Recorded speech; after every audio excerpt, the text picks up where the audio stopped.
আমাদের যাওয়ার কথা ছিল নোয়াখালীতে, অথচ আমরা চলে গেলাম সমুদ্র দেখতে। তো চলো সেখানে গিয়ে আমাদের দিনটা কেমন কাটছে আজকে তোমাদের সাথে সেটাই শেয়ার করি। সো হাই এভরিওয়ান, কেমন আছো তোমরা সবাই? আমরা তো নোয়াখালী যাওয়ার জন্য ব্যাগপত্র গুছিয়ে নিয়েছিলাম, কিছুক্ষণ পরে আমরা বের হব। সবার থেকে মোটামুটি বিদায় নেওয়া শেষ। আর তখনই আমাদের ছেলে আদনান, সে তো বসেছিল সোফার উপরে, সেখান থেকে আর উঠতেছে না, বসে বসে কান্না করতেছে। সে কিছুতেই আজকে যাবে না। তো এটা দেখে তো তার বাবার খারাপ লাগতেছে, ছেলে কান্না করতেছে। তো বললো ঠিক আছে আজকেও থেকে যাই। তার বাবাই বললো ঠিক আছে তাহলে আমরা সবাই মিলে ঘুরতে যাই। তো ঠিক করা হয় আমরা সবাই মিলে সমুদ্র দেখতে যাব।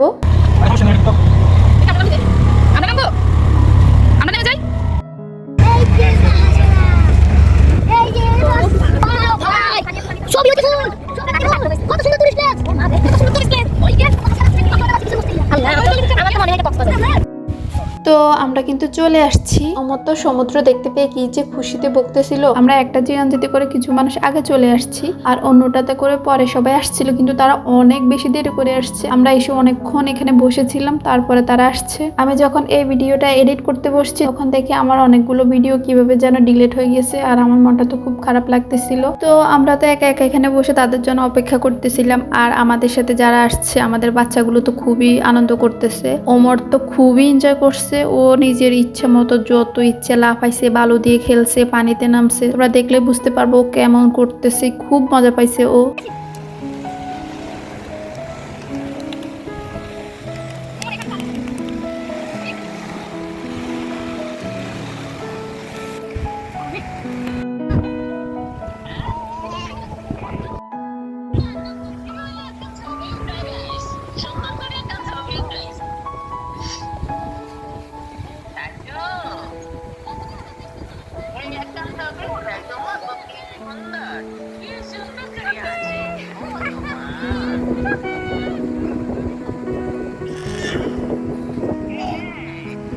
তো এখানে আরশানের দাদু কল করছে, আরশানকে দেখতেছে, সে তো খুব খুশি। আমরা কিন্তু কয়েকবারই সমুদ্রে গেছি, কিন্তু এখন পর্যন্ত আরশানকে কিন্তু সমুদ্রের পানিতে নামানো হয় নাই। আমার একটা ইচ্ছা আছে, যখন আমরা কক্সবাজার যাব তখনই কিন্তু ওকে আমার সমুদ্রে নামানোর ইচ্ছে আছে। এর জন্য অনেকবার সমুদ্রে গিয়েও আমরা ওকে সমুদ্রের পানিতে নামাই নাই। আমাদের সাথে বাকি লোকগুলো কিন্তু চলে আসছে। আর এখানে আপু রাহাতকে প্যান্ট খুলে লুঙ্গি পরিয়ে দিচ্ছিল। আপু ভাবছিল ওরা সমুদ্রে নামবে না, এর জন্য কোনো বাড়তি জামা কাপড় নিয়ে আসে নাই। তো এখানে এসে বাকিদেরকে দেখে তার তো খুব ভালো লাগছে, সেও পানিতে নামবে। আমি কিন্তু আগ থেকে জানতাম সমুদ্রের কাছে যখন আসছি ওরা তো নামবেই পানিতে। আমি এক্সট্রা জামা কাপড় নিয়ে আসছিলাম, সাথে করে কিন্তু একটা লুঙ্গিও আনছিলাম। সেই লুঙ্গিটা এখন রাহাতকে পরিয়ে দিচ্ছে। বাসা থেকে আসার সময় ভাবি মিষ্টি নিয়ে আসতে বক্সে করে। আমরা এখন সমুদ্রের পাড়ে বসে মিষ্টি খাচ্ছি। এইভাবে কেউ এর আগে কখনো মিষ্টি খাইছে বলে আমার জানা নাই, বোধহয় আমরাই ফার্স্ট খাচ্ছি। তবে তোমরা যদি কেউ সমুদ্র পাড়ে বসে এভাবে মিষ্টি খেয়ে থাকো আমাকে কিন্তু অবশ্যই কমেন্ট করে জানাবা। আর এখন খাচ্ছি ফুচকা। ফুচকা তো আমরা জীবনে বহুবার খাইছি, কিন্তু এই প্রথম এভাবে সমুদ্র পাড়ে বসে ফুচকা খাচ্ছি। আর দেখো আমাদের পারুটার কি অবস্থা হয়েছে, ও কিন্তু খুব অসুস্থ। আসার আগে দিয়ে ও কিন্তু অনেকবার বমি করছে, ওর কিন্তু জ্বরও চলে আসছিল। প্রথমে তো ভাবছে ওকে নিয়ে আসবে না, কিন্তু সবাই আসতেছে, ওকে একা বাসায় রেখে আসাটা ঠিক হবে না, ওর খারাপ লাগবে, তার জন্য ওকে কিন্তু আবার নিয়ে আসছে। আর এখানে দেখো আপু আরশানের সাথে ছবি তুলবে বলছে, তার জন্য স্নিগ্ধা ছবি তুলে দিচ্ছিল। আর এখন দেখো আমাদের রাহাতের কি অবস্থা, ঠান্ডায় ও কি করতেছে।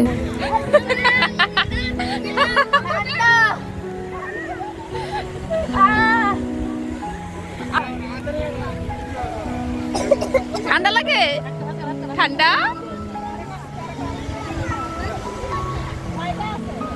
এখন হবে ছবি তোলার পালা। সবাই মিলে একটা গ্রুপ ছবি তুলবে, তাছাড়া সবাই সবার ফ্যামিলির সাথে ছবি তুলবে, বাচ্চা ছেলে মেয়েদের সাথে আলাদা আলাদা ছবি তুলবে। কিন্তু ছবি তুলতে গিয়ে হচ্ছে আর একটা বিপত্তি, একবার এদিকে চলে যায় আর একবার ও ওই দিকে চলে যায়। একজনকে আনলে আরেকজনকে খুঁজে পাওয়া যায় না। সবাইকে একসাথে করে ছবি তোলা যে কি যে ঝামেলা, অনেকগুলো মানুষ একসাথে আসলে যা হয় আর কি। এখানে তারা বাবা ছেলে দাঁড়িয়ে দাঁড়িয়ে কি খাচ্ছিল, তো আমি জিজ্ঞেস করতেছি তোমরা কি খাচ্ছ। ওরা আসলে পেঁয়াজু খাচ্ছিল। মোহরম ভাই সবার জন্য পেঁয়াজু নিয়ে আসছিল, আর এখন সেটা সবাইকে বিলি করতেছে।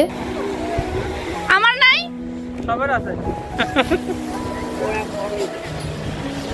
মরিচ খাবেন আপনি? মরিচ তো সবাই মিলে কিন্তু পেঁয়াজও খাচ্ছিল আর বিকেলে সমুদ্রটা উপভোগ করতেছিল। সবাই মিলে কিন্তু এখন যাওয়ার জন্য প্রস্তুতি নিচ্ছে। না না, একেবারে কিন্তু চলে যাচ্ছি না, এরপরে তো হবে জম্পেশ খাওয়া দাওয়া। তো ব্যাগপত্র গুছিয়ে নিয়ে আমরা এখন সমুদ্র পাড় থেকে চলে যাচ্ছি। আর তাছাড়া কিন্তু বাসায় অনেকগুলো কাজও আছে, রাতে কিন্তু হবে স্পেশাল আয়োজন। দাঁড়াও, তোমাদের সাথে কিন্তু শেয়ার করব, একটু সময় দাও, তবে সেটা অন্য ভিডিওতে। তো এখানে সবাই মিলে কিন্তু আমরা খাওয়ার জন্য অপেক্ষা করতেছি, মানে খাবার অর্ডার করে বসে আছি। তো অনেক কিছু কিন্তু এখানে খাওয়া হবে। প্রথমে তো ফুচকা চলে আসছে, তারপরে আসছে নুডলস, তারপরে কিন্তু আসছে স্পেশাল মেনুটা, সেটা হচ্ছে কাঁকড়া দিয়ে আমরা কিন্তু এখানে বনরুটি খাইছি। তোমরা কেউ আগে কখনো খাইছো? প্রথমে যখন আমি বনরুটি গুলো দেখছি, আমি তো বলতেছি এটা কেন অর্ডার করছে, কে খাবে এটা, খামোকা নষ্ট হবে। কিন্তু আদনানের বাবা বলতেছে বনরুটি দিয়ে নাকি কাঁকড়া খেতে, তাহলে নাকি অনেক ভালো লাগবে। তার কথা মতো সবাই মিলে খেতে শুরু করে, আর খেতে খেতে আমরা সব বন শেষ করে ফেলি। তারপরে তো আমাদের জন্য কয়েকবার বন অর্ডার করতে হয়েছে, আর শেষে তো তাদের দোকানে সব বন আমরাই খেয়ে ফেলছি। আর বাসায় গিয়ে এটা নিয়ে তো আমাদের মধ্যে খুব হাসাহাসি হয়েছে।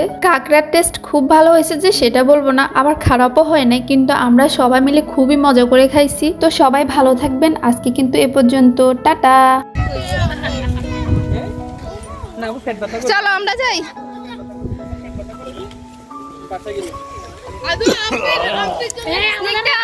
আমাদের ট্যুর শেষ, বাই বাই করে দাও।